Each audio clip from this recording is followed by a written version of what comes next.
ஏய் பச்சளை புடிங்கி முதல் மாதிரி எல்லாம் மரியாதையை எதிர்பார்க்கவே முடியறது இல்ல. என்ன சொல்லு? கண்டதுலயும் கலப்படம் பண்ற. சரி, சானிட்டரி பேட்ஸ்லயுமா?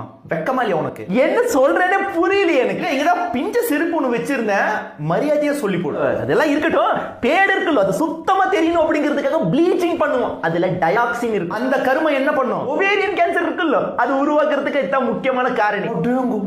என்றா சொல்றீங்க? ஆனா இதுக்கே இப்படிதான் என்றா. இப்ப புதுசா சென்டென்ட்னு லான்ச் பண்ணிருக்க. லான்ச் பண்ணிட்டு போ, நீ மேட்டர் சொல்லு. நறுமணத்துக்கு அதுல என்ன யூஸ் பண்றோம்னு சொல்லவே மாட்டோமே. நீ பேக்கெட் திரும்பி பாரு, இன்கிரிடியன்ஸ் இருக்காது. அட ஆமாண்டா, நானும் பேக்கெல்லாம் எடுத்து பார்த்தா பின்னாடி இன்கிரிடியன்ஸ் போடலையே, எதுலயுமே போடல.